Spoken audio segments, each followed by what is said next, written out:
Hey there and welcome back to Rimworld. My name is Pete and today we complete another episode of our Rimworld Extreme Desert Challenge, and we are back with Steak, Edmo and Redhawk, as well as with our prisoner, and they are currently all fast asleep.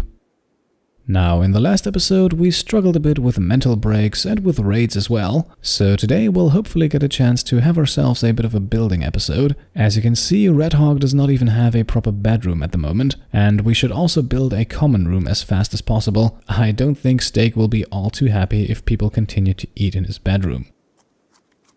Case in point, Edmo here, who can now start repairing a few of the traps around the base, while Redhawk cleans up the remains of last episode's raid.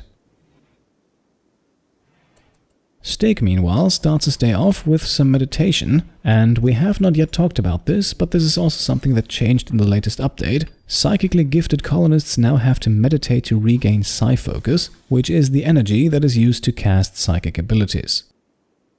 Depending on the type of colonists, their backstory and traits, there are several types of meditation available. One of the simplest is to just sit around and spend some time on their own. And that is exactly what Steak is doing at the moment, but we actually have a few more important issues to take care of, so let's have him help with the cleanup process for now. You never know when the next raid appears.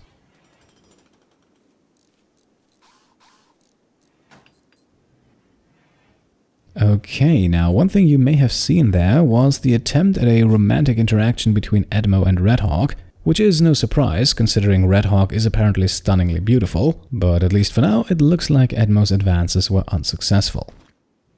Perhaps there is another way to improve his standing though, as Redhawk is currently still lacking some heat protection, so we're now having Edmo craft her a camel hide duster.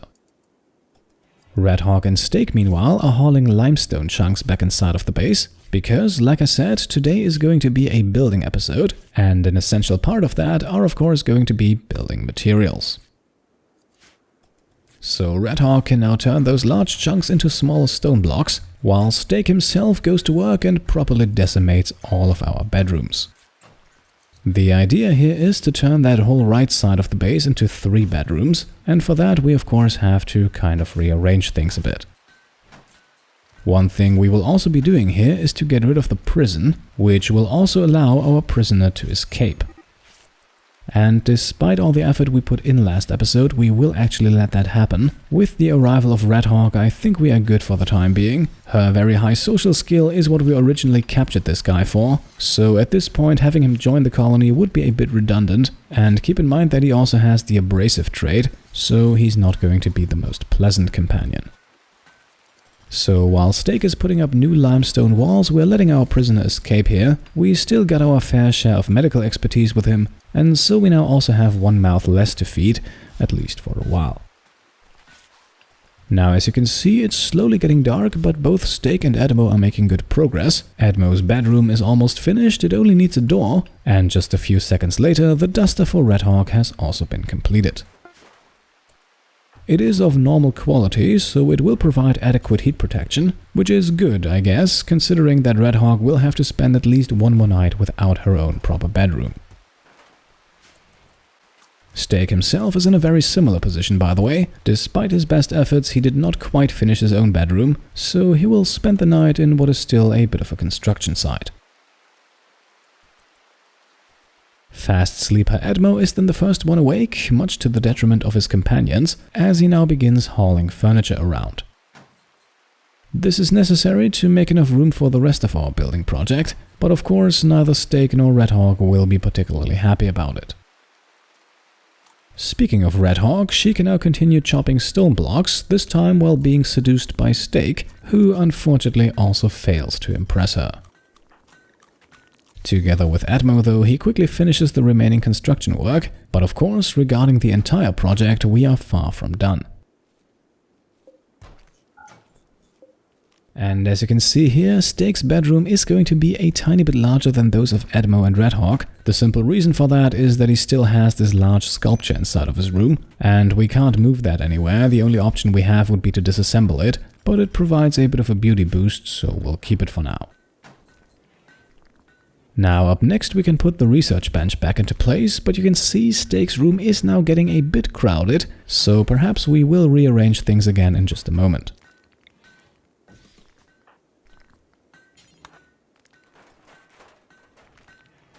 For now, we can start constructing a limestone dresser and end table for Red Hawk though. She is currently the only colonist without those items, but of course we don't want her sleep quality to suffer. Edmo, though, unfortunately botches the construction midway through, and at this point the calming Psychic Soothe also comes to an end, so mood issues might be back on the menu, especially considering that both Steak and Edmo have been flirting with Red Hawk more or less non-stop, and so far she has rebuffed them both each and every time. Thankfully, this does not stop them from making her some proper furniture though, and while Edmo is still busy on that end and Steak is heading off to sleep, let us quickly take a look at our colonist stats, because I know that many of you have been asking for this, and I agree, especially in Steak's case, seeing the skill progression is quite interesting. Rather unsurprisingly, Steak's areas of expertise are pretty much reflecting what he spends most of his time on, while Edmo remains more of a hands-on type of colonist, still very good with plant work, crafting, construction, and also in a firefight. Sadly though, at least his construction skill does not always translate into results, as he now botches the construction of the end table a second time, and somewhat frustrated I would think, he now heads off to bed. And here we are, the sun is slowly rising and we are letting a bit more light into our base now. Since wood is in short supply and we can't get any torches or campfires going, we currently do not have any light sources inside of our base, and that might negatively affect the mood of our colonists, so let's remove all of the roofs above the central courtyard here and make the place a little brighter.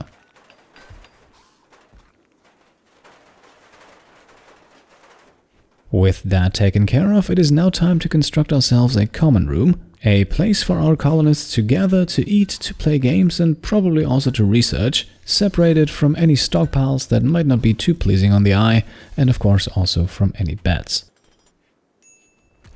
The outer wall is quickly constructed, but we do have a decent amount of limestone still left, so let's reclaim some of the steel we had to use when we initially built our base. The steel walls here can go, and we can replace them with stone. In the evening then it is time to furnish our new common room, however Red Hawk has other plans. She suffers a mental breakdown from eating too much kibble and is now wandering around dazed and confused.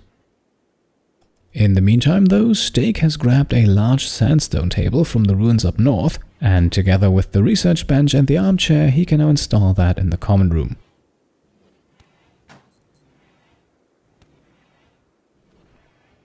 Then it's already time for our small colony to head back off to bed, but unfortunately in her psychotic state, Red Hawk only stays outside in the sand. In the very early morning hours, she is still wandering around as we receive the quest Shelter for Allies, as our friends from the Kinship of Bren are asking us for help. Now, they would like us to house 2 of their tribespeople for a whopping 23 days, after which they will then send a shuttle to pick them up. I will admit though, at the moment I'm not too keen on that, and the rewards that are being offered here are also nothing crazy spectacular. You can see it here, by the way, this is another change made in the latest update. Instead of having one fixed reward, we can now choose 1 out of 3, and so quests can be tailored a bit more towards what our colony needs at any given time. At the moment though, I would argue that we don't desperately need any of these things, at least not for housing 2 colonists for more than 1.5 in-game months. Of course, feel free to let me know if you disagree. We have a good amount of time here to decide whether or not we want to do this quest, so we should still have the option available in the next episode. Now, a few hours later, our colony is buzzing again, however, not for long. Just shortly after Red Hawk has finally found her way to bed, Edmo now suffers a mental break, and so, at least for the time being, our colony is down to only Steak. And he can start off his day by roofing over our new common room, before he then sets out to collect more limestone.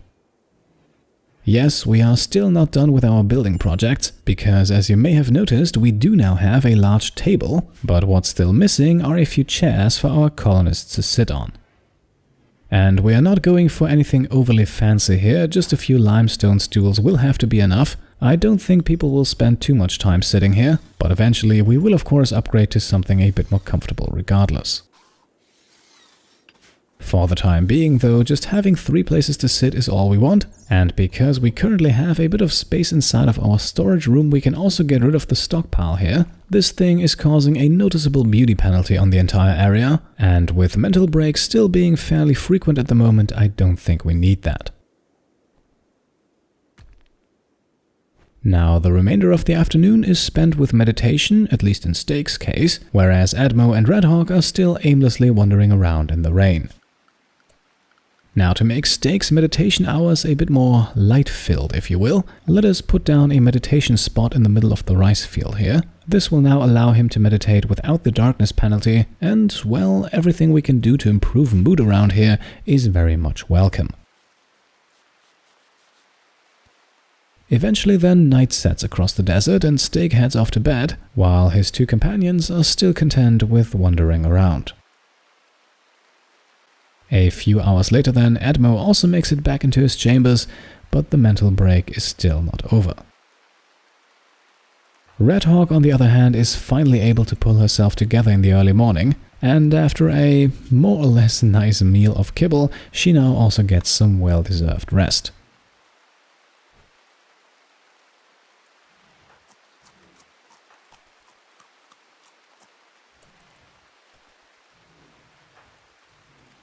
Now, our next task concerns the silver meteorite that crashed down in the last episode, because sooner or later I think another trader will pass by, and having a bit more silver on hand is probably not going to hurt. Steak can first start things off on his own, while back in the base, Admo is finally getting rid of his mental break, and so he can now focus on making a few more stone blocks. A few hours later, it's then time for a pretty significant event, even though it doesn't look like it, because Admo can now chop down our first cactus. So for the first time in this series, we have now grown our own wood, and I'm sure we'll find a good use for it soon. Down at the meteorite, meanwhile, Steak is joined by Redhawk, who is actually our most experienced miner, but we'll let them work together for a moment here to quickly complete the job. In the evening then, the 2 of them return to the base with their hands full of silver. In total, we increased our funds by about 50% here, from just over 500 to just under 800. For the rest of the evening, the 2 of them can now spend some quality time in the common room just chatting, although it looks like their relationship is still very much a one-sided affair. Eventually then, everyone heads off to bed, but we already see our next task on the horizon, as another group of dromedaries has wandered in.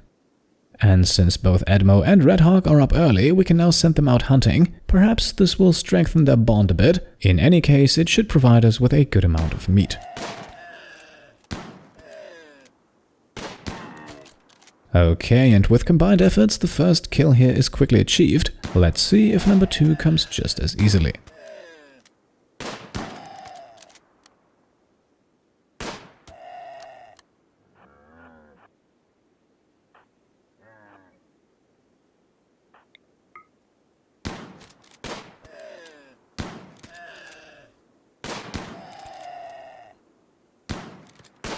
Okay, it took a bit of chasing, but here we are now with only 1 dromedary left, and this one is already severely injured. And there we go, 3 dead dromedaries are lying in the sand, and with our rice and haygrass fields both slowly approaching harvesting time, the next round of kibble production should be plentiful. Before we get to that, however, it is time to do something we haven't done in quite a while, and that is to send out a trade caravan to our good friends of the Black Troska tribe. Now this is definitely a job for Redhawk, who has a fantastic social skill, and she will also go on her own. I think a bit of distance from the boys might be beneficial for everyone involved. Now, we will equip her with a good amount of kibble to last the journey, and in terms of trade goods, we are going with the leathers we have no use for, as well as with the hops, because even though that hops will of course still last a few more days, it is certainly not getting any better inside of our storage room, and beer brewing is also not on our to-do list anytime soon. Should Redhawk have to spend the night, she can use the bedroll for that, and she can also sell 2 of our parkas. Those are pretty much useless out here in the desert, but still fetch a very good price. Now, while Redhawk packs her bags and eventually leaves the base, Edmo and Steak are going to work, as they can now disassemble the rest of our steel walls. At this point we have enough limestone blocks to replace all of them, so we can save the precious steel for building projects that are not so flexible when it comes to materials. Now the whole endeavor takes several hours, but Edmo and Steak are making good progress. Before they're finished though, Redhawk already arrives at her destination. So, first things first, let's sell everything we brought for selling. Leathers, hops and parkers would earn us a grand total of 344 silver, but we're actually going to spend some of that on a good quality cloth tribal headdress, just to improve the impact of Redhawk's social skill even further. I know this is definitely not the most pressing item, and in the long run we will probably also replace it with a cowboy hat, but at this point it is not overly expensive and might make it a little easier for Redhawk to recruit a prisoner in the future, so I think the purchase here does make some sense.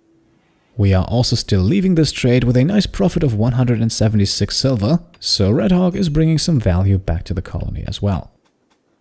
Speaking of which, back home you can see Edmo and Steak putting up the last few missing pieces of wall, and so our temporary limestone base is in fact more or less finished. And just in time, because as you can see, now it is time for the rice harvest, and we want Steak and Edmo to get on that as soon as possible. As you know, our time window for making kibble is somewhat limited, because, well, we still don't have any sort of coolers to preserve our meat, and so the dromedary corpses here will have to be butchered within the next few days. With our two colonists working together though, the rice is quickly harvested and brought back into the storage room. Redhawk also makes it safely back to the base before bedtime, and so another successful day out in the extreme desert comes to an end.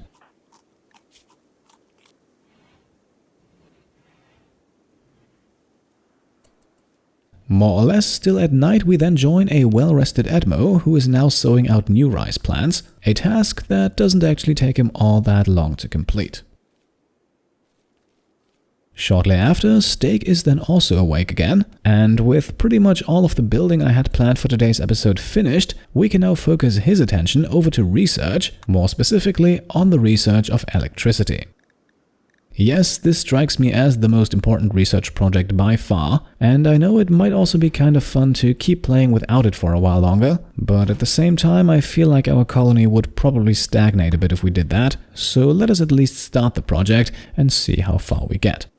But of course, if you have a project that you would prefer us to research first, then let me know in the comments and we'll see what we can do.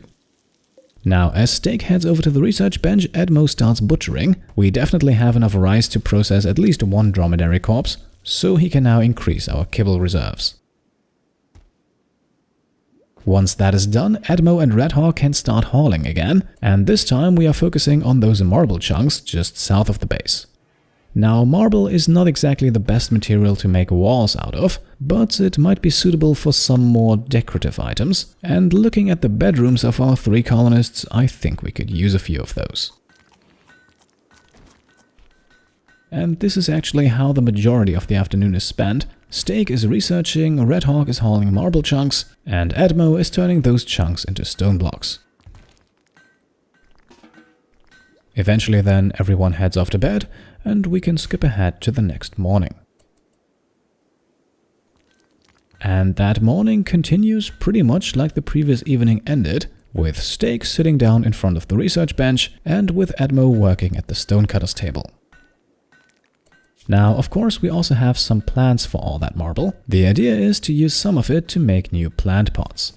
Unfortunately, we do not yet have anyone in our colony who is artistically gifted, so this is an easy alternative to improve the beauty rating of our bedrooms. Of course, the main factor providing beauty will not be the pot itself, but the plant inside, but once the pots are constructed, those plants are easy to grow.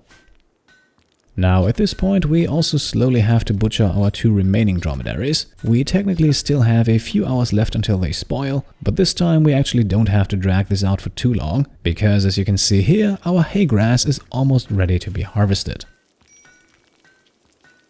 And while Edmo is busy constructing marble pots, Redhawk takes care of the harvest. I think giving her a bit of experience with plants can't hurt down the line. She is not entirely inexperienced to begin with, and even at this point, this early in the game, we already have 5 different fields, and leaving all of that work up only to Edmo might clog up his schedule a bit too much. Of course, Red Hawk botches the occasional harvest here and there, but hay grass is extremely profitable, and so after a few hours of work, Edmo should have enough to turn the remaining meat into kibble as well. Red Hawk meanwhile can head outside of the base to chop some wood, then bring it back inside of the storage room, of course not without receiving another romantic gesture, but at least for now she remains steadfast, to the chagrin of her male suitors. As the day slowly comes to an end, we can see our storage room has been filled over capacity. Definitely a good sign regarding our food situation, but of course we should get all of this underneath the roof to avoid spoilage. First of all though, we can have Edmo replant the hay grass, while Red Hawk already carries a few of the more durable items back outside. Even though I wanted to avoid it, there is currently no need to have stone blocks inside of our storage room, so they will now make room for kibble and the small amount of meat we still have left. Shortly after midnight then, everything is safely stored away. At this point we have also made it into a new month and actually also into a new year in the desert, and I would say that is an excellent point to make the cut in today's episode. I will admit I'm slowly getting a bit nervous by the absence of raids. Randy has been extremely peaceful this episode, so there might potentially be trouble on the horizon for the next one. For today though, I would say we have made good progress, so as usual let's end things on a high note and wrap things up right here. As always, if you enjoyed the episode, then I would of course be very happy if you could leave a thumbs up, and if you like what I'm doing and want to support me and my channel further, then you can either go ahead and subscribe if you haven't done so already, or you can check out and maybe pledge to the Pete Complete Patreon. Thank you all for watching, and I'll see you next time. Cheers.